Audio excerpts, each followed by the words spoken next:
Well, it's that time again to call out Channel 1. So, why are we going to call them out again tonight? Well, I'm sure you might have heard about it by now. I posted about it in the community tab. But there was a dead corpse found in Staten Island this morning. And Channel 1 barely covered it at all. Alright, you want proof? I'll give you proof. But at least tonight they did a good job covering the another subway push tonight. I mean, when does this stop with the subway pushings? I mean, really? We all know what happened in Jackson Heights earlier this week. Look what's on the homepage. Look, I understand that they're covering the debate on Tuesday, and I encourage any of my viewers, you can watch the debate for free. You don't need a Spectrum account. They're going to have the Spectrum Live Pass because somebody told me they're going to have the Spectrum Live Pass on Tuesday, but I mean, look at this. They're talking about politics, talking about, student loan forgiveness, stupid sanitation commissioner. Then you have the congressional race in Staten Island, which, for my viewers in Staten Island, you need to re-elect Nicole Malliotakis because the choice was clear 2 years ago when Max Rose lost. So we need Nicole to stay in Congress, but boy, I'm telling you, I mean, so much about politics. I understand we have an election coming up, but give me a break. All right, you want to go to communities? Look, Staten Island. Staten Island. Look at this. You click on the Staten Island page, and look who's on the home page. Nicole Malliotakis. It's so obvious what they gear to. It's so obvious.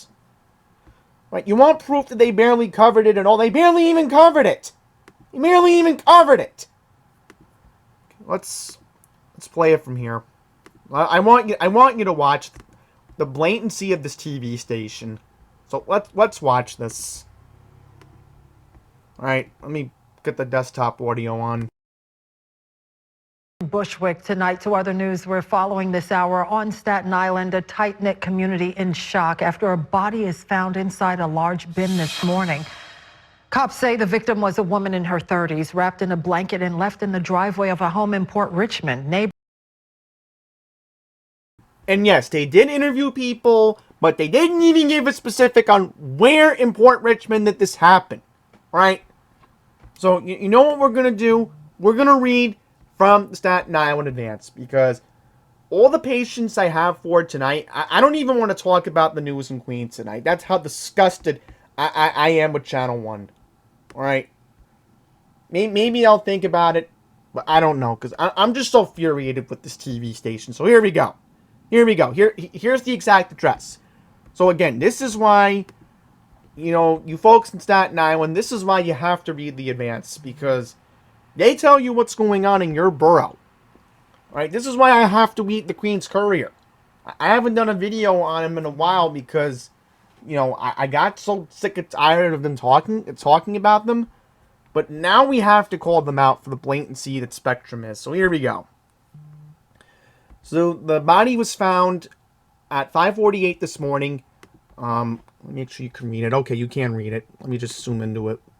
So I'm going to zoom in as we read along here. So here we go. So cops responded to a 911 call at around 5:48 this morning outside of the address at 245 Heberton Avenue between Castleton and Anderson Avenue. So it says here, the partially dressed woman was discovered wrapped in a blanket inside a plastic storage bin of the type typically used to hold holiday decorations, according to a source with knowledge of the investigation. Her body was overflowing from the bin, which was not large enough to contain her. She was topless, dressed from the waist down, and appeared to be around her 40s, sources told the Staten Island Advance. Detectives have a tentative identification for her that is not yet confirmed, a source close to the NYPD said. The source said it's going to be a homicide or it's going to be improper disposal of human remains. The initial call was for a woman who was possibly passed out. So according to NYPD, officers found the woman inside a large bin in the driveway. Of course, EMS pronounced her dead at the scene. So we don't even know what led up to this.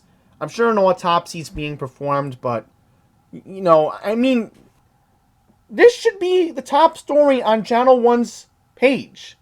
Besides the fatal subway push tonight. You don't see anything on the homepage about the subway push tonight. No, you have to be a subscriber of Spectrum. So what I'm going to do is play the video, and you can see it for yourself, how blatant this TV station is. This is New York One Live at 10. Here's what we're following tonight. It happened again. A subway rider shoved onto the tracks. It's the latest random attack underground. Dan Rivoli standing by. Hey, thanks for being here with us as we wrap up another week together. I'm Cheryl Wills. We begin on this Friday night in Brooklyn, the scene of yet another attack in the subway. This time, a 32-year-old man pushed onto the tracks in Brooklyn. Dan Rivoli covers transit, and he's live in Bushwick, leading us off tonight. Good evening, Dan. Good evening, Cheryl. That man was pulled from the tracks with only minor injuries. Still, it's the kind of attack involving strangers that has commuters on edge. A 32-year-old man escaped serious injury Friday afternoon after a stranger shoved him off an L train platform in Brooklyn, right onto the tracks at the Myrtle-Wyckoff Avenue station. The rider missed the electrified third rail, and there was no train in the station. It's actually very surprising hearing that this happened in my station. It's actually pretty scary. I come here every morning to go to work, so it's surprising. These kinds of attacks have people changing their commuting habits. I work late nights. I'm a bartender.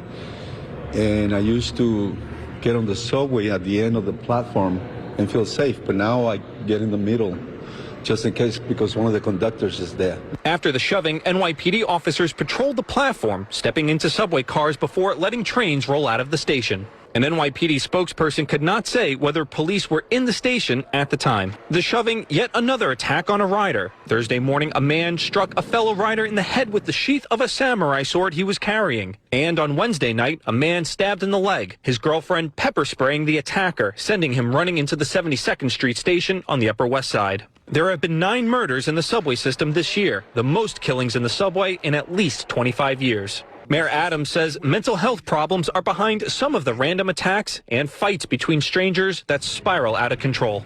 Part of that we could equate to the small number of people who are dealing with mental health issues. If you look at some of the assaults, the pushings, the stabbings, and then you look at the common denominator, there's a mental health crisis on our streets. There are signs that the growth of major felony crimes in transit is slowing. According to the NYPD's latest subway crime report, September saw just 7 more major felonies on the system compared to the same month last year, a 3.7% increase, with little or no increases in robberies, felony assaults, or pickpocketing. And this year through September, there was 42% more crime in the subway, still a smaller rise than seen in recent months.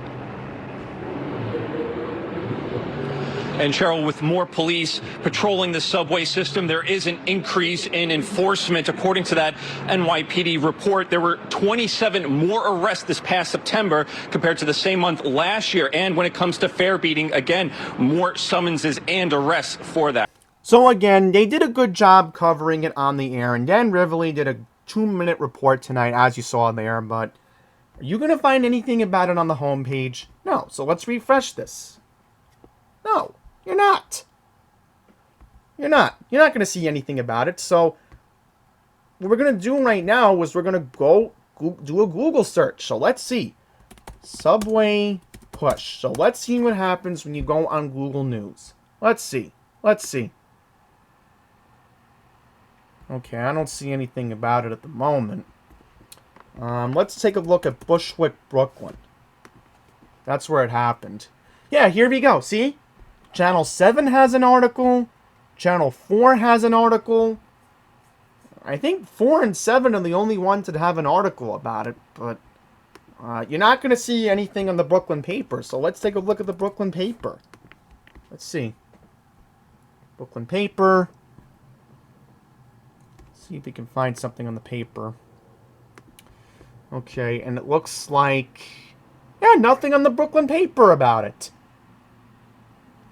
Oh, okay, so their parent company, AM New York, has something about it. Okay. Let me just make sure. Yeah, this is today. Okay, good. Okay. So, again, Myrtle Wyckoff is a pretty busy station. This is not too far from Ridgewood. I mean, obviously, I don't need to go into the details because you clearly saw the Channel 1 story.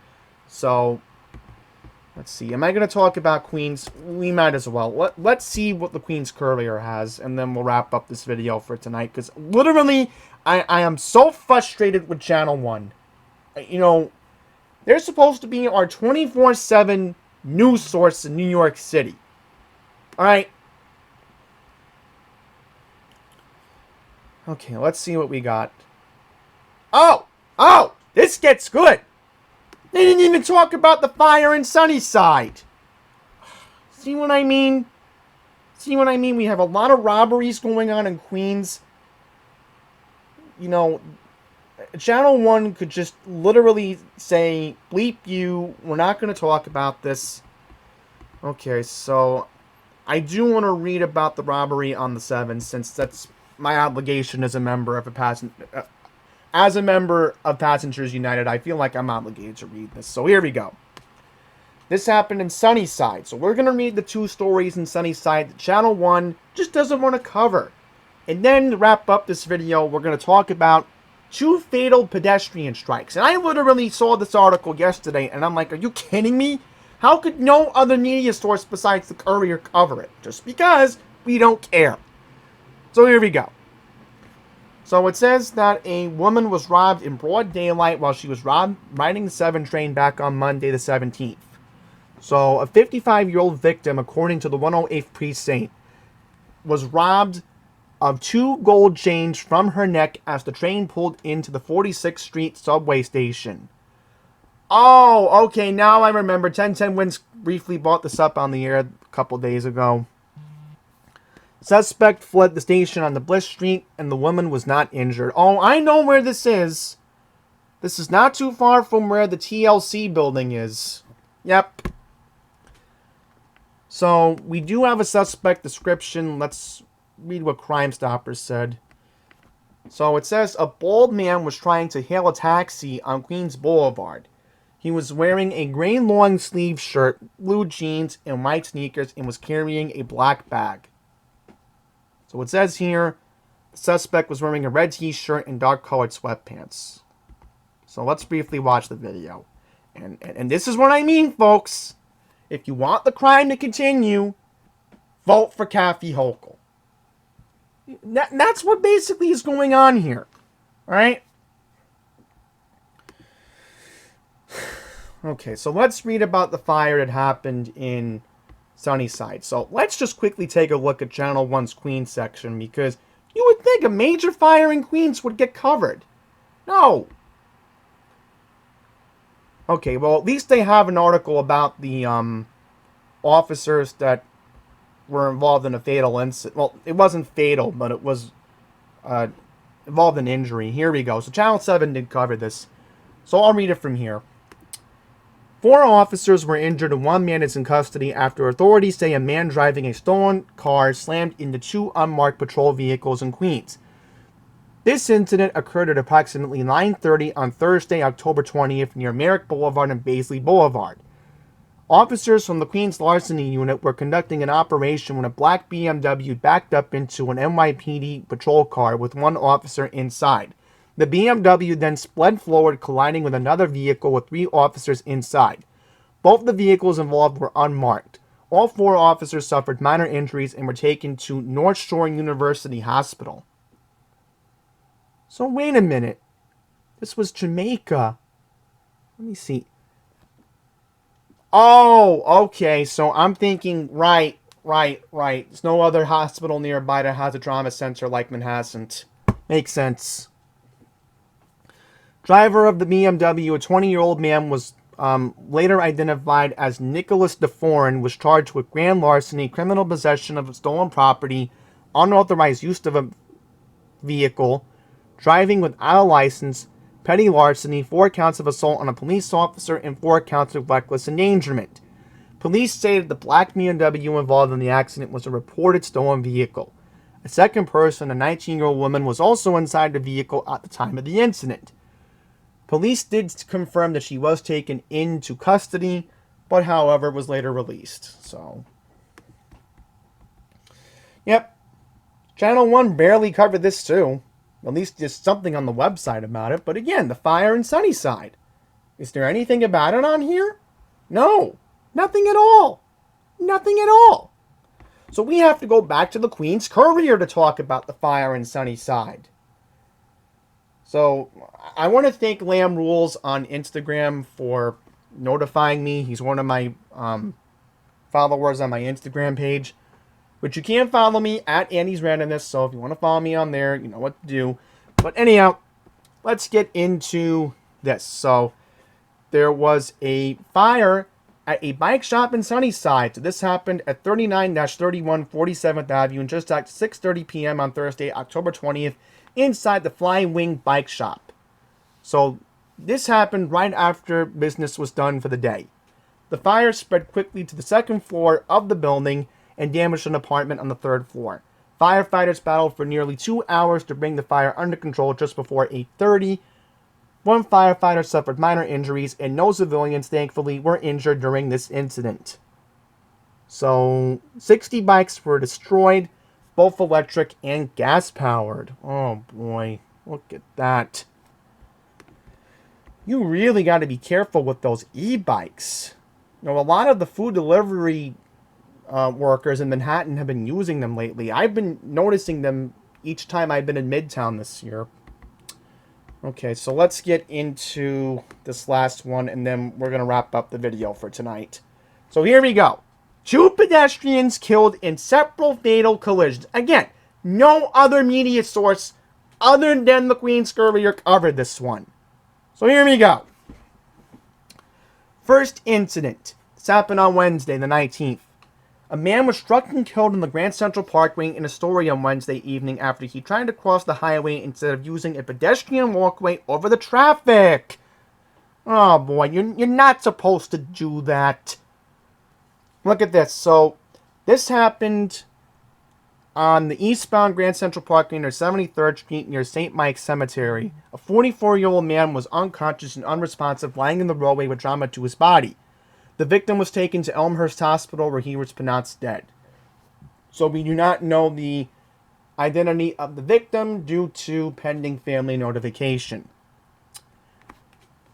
So it says here that a 20... Oh man, this is a typo right here. So let's just assume this is a regular BMW. So a 35-year-old man was driving the BMW. The fatal strike happened eastbound in the left lane when he struck the victim who was crossing the highway from south to north. So, again, that's very dangerous. And then look at this! Police from the 109th Precinct in Flushing responded to a 911 call of another motor vehicle collision involving a pedestrian strike at Linden Place near 28th Avenue and College Point.